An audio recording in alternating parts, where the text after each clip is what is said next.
In this video, I'm going to talk about the healing tool and the stamp tool. And I'm going to show you guys how to use those and variations of those tools to remove the clock and the lamp in this image. So you might have a photo that you take, or you're working on a project where you had that final photo and the final photo looks really good, but there's an aspect of it that you want to remove and take away. And there's some tools that work really well for certain things, and there's some tools that don't really work super well. So I'm going to kind of show you guys some examples of both of that. So let's start with my lamp over here. So I want to remove my lamp. I don't like the way that lamp looks there. So maybe let's say I'm going to start with my healing brush tool. And how the healing brush tool works, same as the stamp tool, is it captures a section of an image and then replaces it. And works to take whatever you've stamped or selected and paint over something. So how you do that is you're going to hold down on your Alt key, and this little target cursor is going to pop up, and when you click, it's going to capture that red, and it's going to allow me to paint that red anywhere on this photo.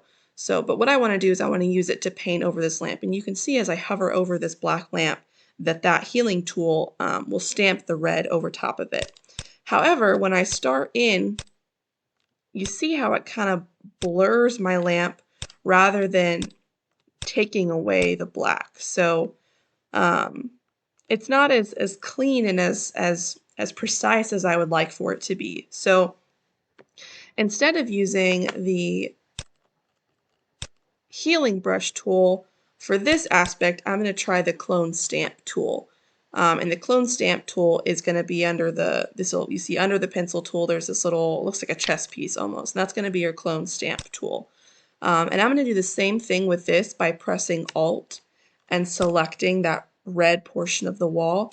And when I go to paint over this, you can see how much cleaner that coverage is. And I want to get myself a straight line, so I'm going to hold down Shift, and you can see just how much cleaner that looks, and how much easier that is to get a more defined line. So now you see I've run into a little bit of an issue here, where you can see where I've stamped from up here, because it's going to be a little darker down here with shadows and stuff like that. So then in that aspect, it would be helpful for me to go back to my healing brush tool, because I could select somewhere up here and it's going to blend that to where it doesn't look like there's a solid line. So the healing brush tool helps for blending those harsh lines, but the clone stamp tool is what's going to take away in a more clean way. So I want to get rid of this over here. I'm going to hold down Shift.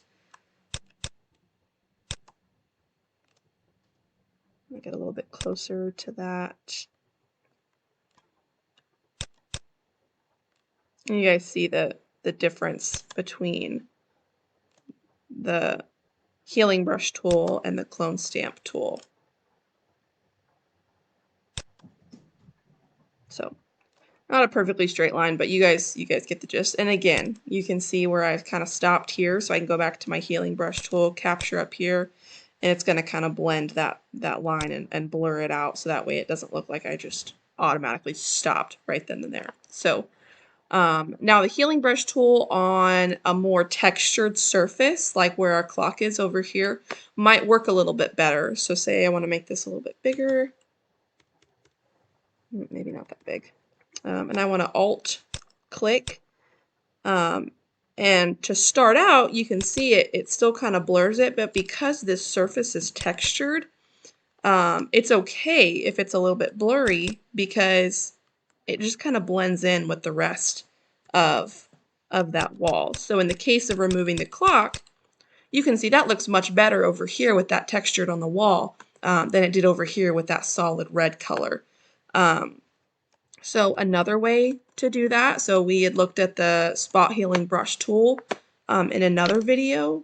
So, if I make my circle big enough to cover that whole clock, all I have to do is click, and bam, that's gone. And so that uses that same cloning and content aware technology to remove that. So that wouldn't necessarily work over here because it's just going to distort and really kind of mess that up. But over here, because, you know, of the way that this background was behind the clock, it worked very well.